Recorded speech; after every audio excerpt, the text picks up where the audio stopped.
Destination Turkey, 3,000 miles from Glasgow, and only 3 weeks to get there and back and climb the toughest summit in the Taurus Mountains into the bargain. That was the exciting challenge accepted by a party of 8 Glasgow climbers and their sturdy hillman imps as well. 7 men in the party and the wife of one of them, Chris. The Scottish-built imps were certainly put to the test. They were crammed with ropes, ice axes and rucksacks, all packed into small bundles and evenly distributed so that the vehicles were perfectly stable even at high speeds. It's amazing what one small imp can carry. First stage of the journey, Ostend to Istanbul in 5 days. The travel routine was quickly established. A pull off into a lay-by for a break.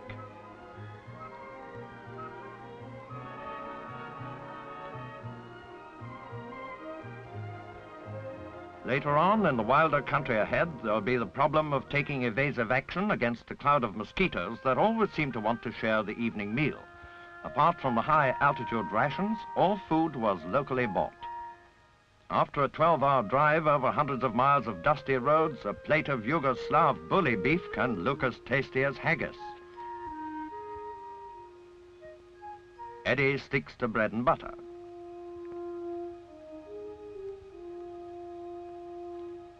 Chris and Tom tuck in while George gets one for the family album.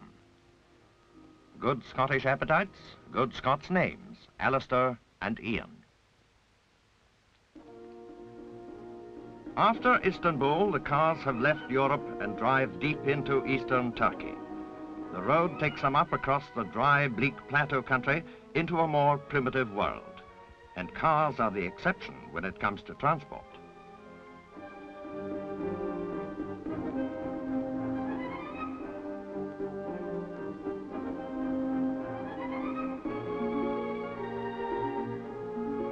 There's no doubt at all what he thinks of the expedition.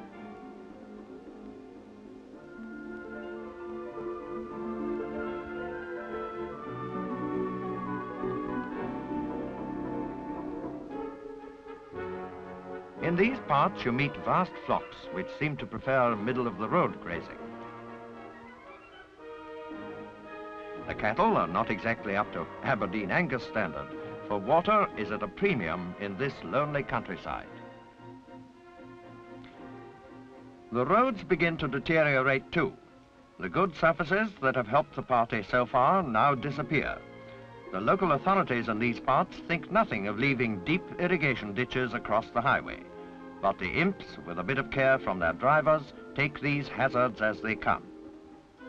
But suddenly, the moment that anyone who has taken part in an expedition of this sort never forgets. The moment when somebody says hurriedly, "Hold it! What's that away there to the south?" And there before the climbers is the target of their weeks of careful planning. Demir Kazik, the giant of the Taurus Mountains. Demir Kazik, in English, the Iron Mountain, stands on the right. A sinister rock pyramid which overtops all its neighbors by 1,500 feet. It is the grim guardian of the eastern end of the Sicilian Gates. One look at it and the expedition realizes that now it is the end of the road as far as wheeled transport is concerned. Here, base camp is set up with Chris as custodian.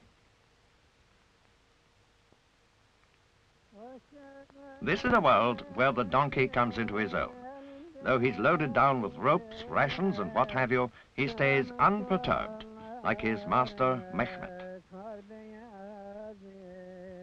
Incidentally, Mehmet's charge for his brace of donkeys works out at half a crown per person. Pretty good value in anyone's language.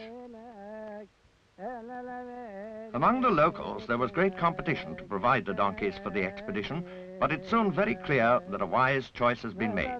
Between them, Mehmet's donkeys carry all the party's equipment.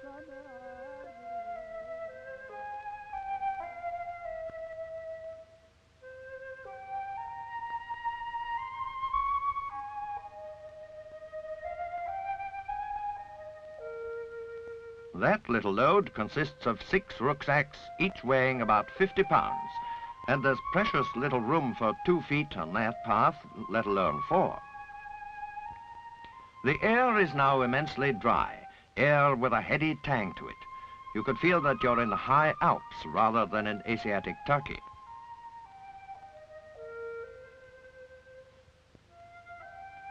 Well, that's one way to use a photographer's tripod. But even a Turkish donkey needs a bit of extra encouragement over this tough ground. Yet this, after all, is still the foothills of the peak. The real climbing lies a long way ahead.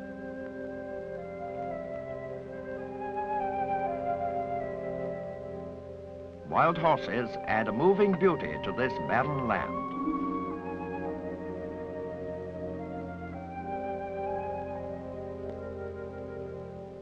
This is dry country, so no climber misses a chance of a quick one whenever a water hole presents itself.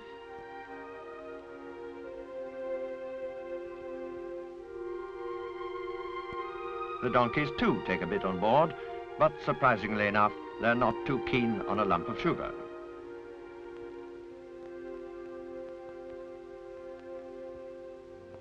Time now to sleep at the high camp, 5,000 feet up.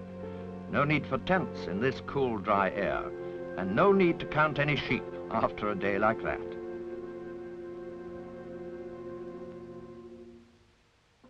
And it doesn't seem a minute before the dawn comes up and the party's on the move again. Now they're fairly at grips with Damir Kazik. In these early stages, it's fairly uneventful from the rock climber's point of view.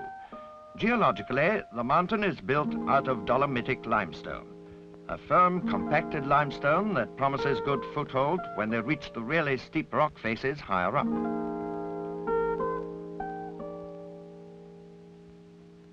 But even at this stage, it's not exactly an easy walk.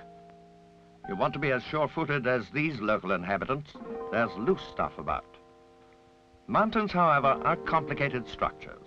You look up for encouragement towards what you take to be the summit, but Damir Kazik doesn't surrender so easily. This is just one of a series of enormous towers.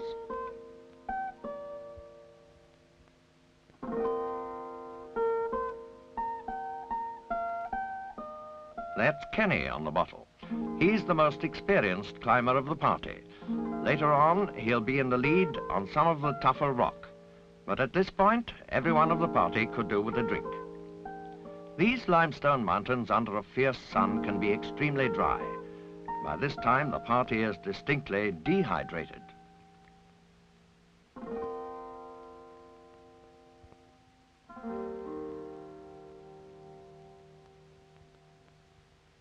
These fellow climbers were quite friendly, however, and amazingly agile on this rough ground.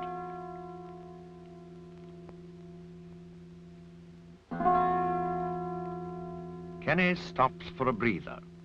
The sun's fully up by now, but luckily the route so far has been in the shade. The party has made good time on the journey.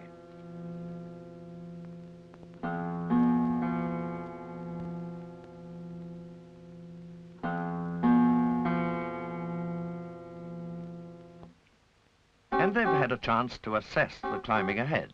It's impressive by any standard, and there's no sign of anyone having made this particular rock route before. Water has been the big problem so far. The 6 members of the climbing group have only been able to carry 3.5 gallons. They certainly wish they had more. For now they can really see what they're up against. Everything here is on a huge scale. Some of these rock faces rise a sheer 4,000 feet. They make some of the routes in the Western Alps short in comparison.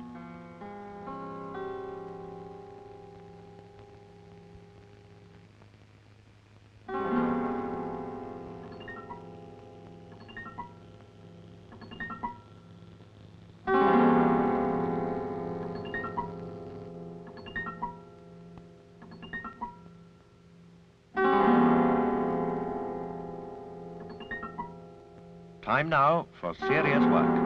The rock steepens. Kenny, the man with most experience, takes the lead, and the party rope up. The leader recce's ahead before he gives the orders for the party to move on.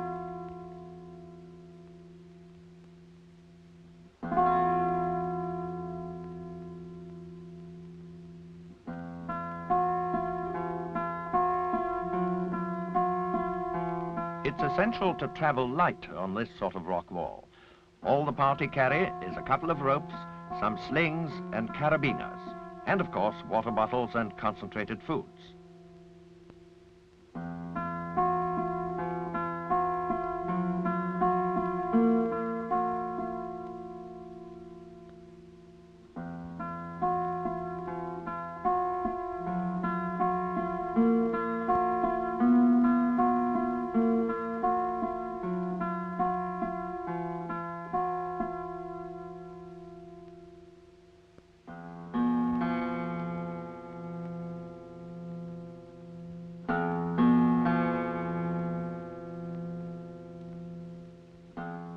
cameraman hasn't had too easy a time of it. He's had to lug his camera up and perch it at almost impossible places to get the right angles for this film. Still, he knows it's worth it, for this is spectacular country for the filmmaker.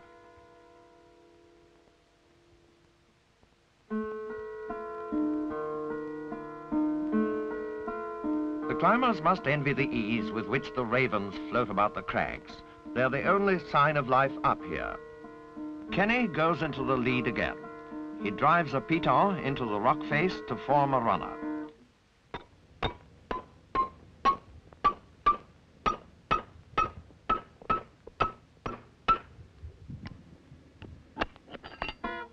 The carabiners clip through it, while down below, Alistair is keeping a firm hold on his end of the rope. If Kenny should slip, he won't fall far.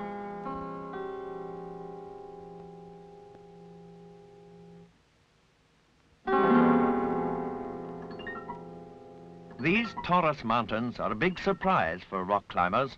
In climbing circles, they're hardly known as yet. Some people have the impression that they're just a succession of tree-covered slopes. These pictures should open their eyes.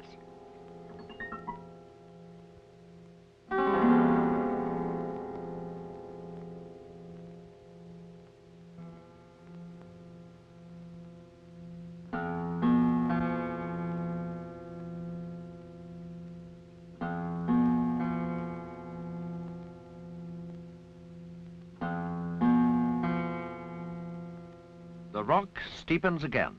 Time for another running belay. The technique is simple when you know how. Make sure your piton is really firm, otherwise you'll find yourself in trouble. The leader now clips his rope through the carabiner.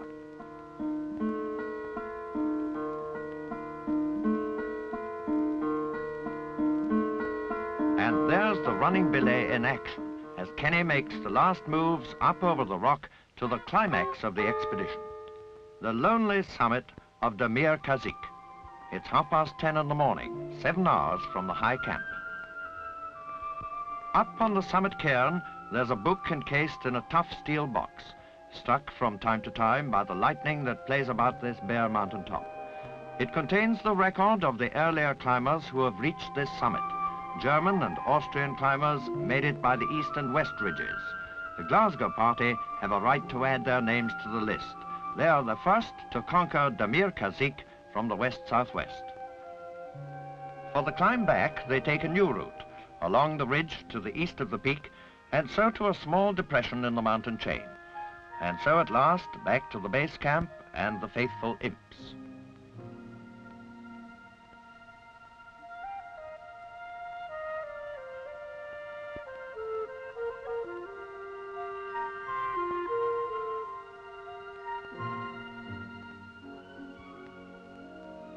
So to the return journey. Apart from a routine service at the end of the outward trip, the imps have had no attention at all. They haven't given a moment's trouble.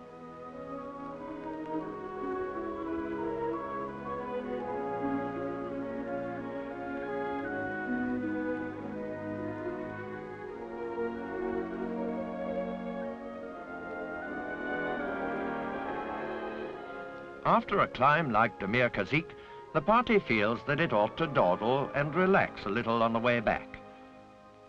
They follow the warm and beautiful Mediterranean coastline of Turkey.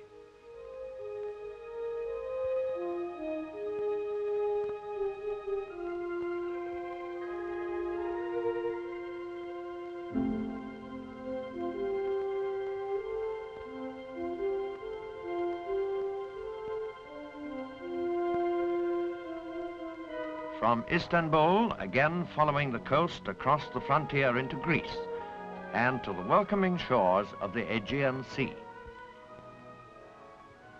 And how delightful to cool off here in the warm, soft waves of Greece's little Riviera.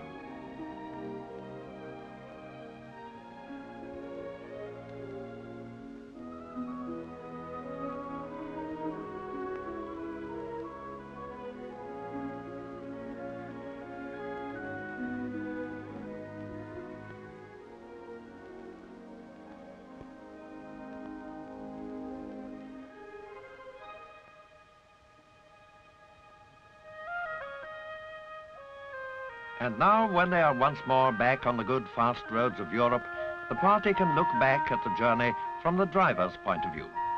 No doubt about it, Turkey produced the worst roads, and, again a surprise, Yugoslavia some of the best. Without fuss or fatigue, without stress or strain, the tough hillman imps have driven 7,000 miles across Europe to a remote part of Asia and back. They have taken 7 different countries in their stride and carried the party with comfort and certainty. And as for the cost of the expedition, the final reckoning was £45 per head. Surely money well spent, as any good Scot would tell you.